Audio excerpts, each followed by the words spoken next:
અમરેલીના રાજસ્થળી ગામ નજીક રહેણાંક મકાનમાં બાળકનો શંકાસ્પદ હાલતમાં મૃતદેહ મળી આવ્યો હતો, જેથી પોલીસે તપાસનો ધમધમાટ શરૂ કર્યો હતો, જેમાં બાળકની હત્યા તેની દાદીએ જ કર્યાનું ખુલ્યું હતું। માસૂમ બાળક સતત રડતો હોય અને શાંત થતો ન હોવાથી દાદીને ગુસ્સો આવ્યો હતો, જેથી દાદીએ ઉશ્કેરાઈને બાળકના શરીર પર જોરદાર બચકા ભર્યા હતા, તેમજ માર મારતા બાળકનું મોત થયું હતું। આ ઘટનાની જાણ ગ્રામજનોને થતાં તેઓએ પોલીસને જાણ કરી હતી, જેને પગલે પોલીસની તપાસમાં હત્યાનો ભાંડો ફૂટ્યો હતો।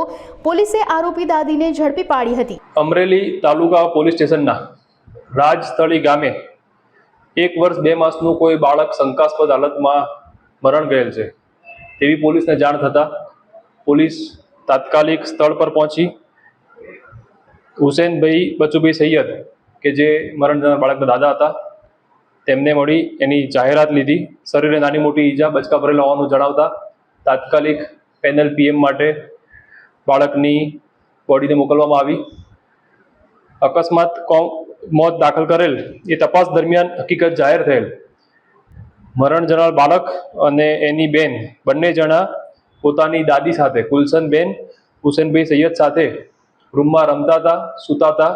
એ દરમિયાન સાંજે 4:30-5 વાગ્યાના અરસામાં બાળક ખૂબ જોરથી રડતું હતું, જેને શાંત કરવાનો કુસુમબેને પ્રયત્ન કર્યો, તેમ છતાં એ રડવાનું બંધ નહીં કરતા કુસુમબેનને ગુસ્સો આવી ગયેલો અને કુલસનબેને અલી રજાકના ગાલ પર, આંખ પર, કપાળના, હાથ પગે બચકા ભરેલ તેમજ મોઢાના ભાગે અને હાથ પગના ભાગે લાપટ ઝાપટ કરેલ, બૂઢ માર મારેલ અને ત્યારબાદ બાળક મરી ગયેલ।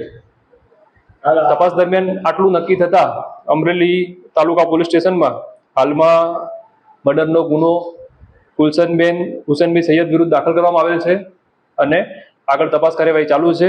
હાલમાં કુલસનબેન હુસેનભાઈ સૈયદ આરોપીની ધરપકડ કરેલ છે અને પોલીસ આગળ તપાસ કાર્યવાહી કરી રહી છે।